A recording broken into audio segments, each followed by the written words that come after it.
కాంగ్రెస్ ప్రభుత్వం ప్రతిష్టాత్మకంగా నిర్మించనున్న regional ring road RRR south part detailed project report DPR కోసం R&B నేషనల్ హైవేస్ శాఖ టెండర్లు ఆహ్వానించింది.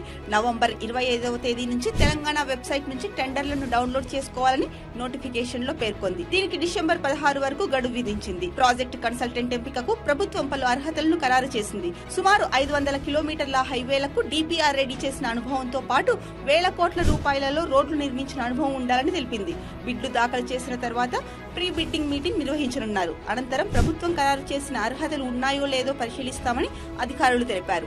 నార్త్ సౌత్ 2 భాగాలుగా నిర్మిస్తున్న ఈ ప్రాజెక్టులో నార్త్ పార్ట్స్ కు ఇప్పటికే కేంద్ర ప్రభుత్వం నేషనల్ హైవేస్ హోదా ఇచ్చింది. ఉమ్మడి మెదక్ జిల్లాలోని సంగారెడ్డి నుంచి ప్రారంభమై రంగారెడ్డి జిల్లా చేవెళ్ల శంకరపల్లి మీదుగా మహబూబ్ నగర్ లోని ఆమనగల్లు, కందుకూరు, ఇబ్రహీంపట్నం నుంచి నల్గొండ జిల్లా చౌటుప్పల్ వరకు మొత్తం 189 కిలోమీటర్ల విస్తీర్ణంలో RRR సౌత్ పార్ట్ ను నిర్మించనున్నారు. మొత్తం 8 రెవెన్యూ డివిజన్లు, 22 మండలాల మీదుగా సౌత్ పార్ట్ వెళ్లనుంది. ఈ ప్రాజెక్టును రాష్ట్ర ప్రభుత్వమే సొంతంగా నిర్మించాలని నిర్ణయించింది. ఈ విషయమై కేంద్రానికి లేఖ రాసింది. ఇందుకు సంబంధించి భూసేకరణ కోసం సంబంధిత జిల్లాల్లో అధికారులు సర్వే చేస్తున్నారు. 4000 ఎకరాల భూమి అవసరమని, భూసేకరణతో పాటు ప్రాజెక్టు నిర్మాణానికి సుమారు 18,000 కోట్ల రూపాయలు ఖర్చవుతుందని ప్రభుత్వం అంచనా వేస్తోంది.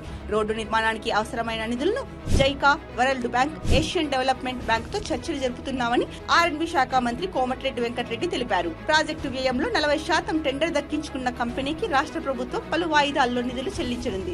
భవిష్యత్తులో ఈ రోడ్ల నుంచి వచ్చే టోల్ ఆదాయాన్ని కంపెనీ, రాష్ట్ర ప్రభుత్వం తీసుకోనున్నాయి. RRR సౌత్ పార్ట్ భూసేకరణ ప్రక్రియ షురూ అయింది. ఉమ్మడి రంగారెడ్డి జిల్లాలో RRR అలైన్మెంట్ కు అధికారులు మార్కింగ్ వేస్తున్నారు.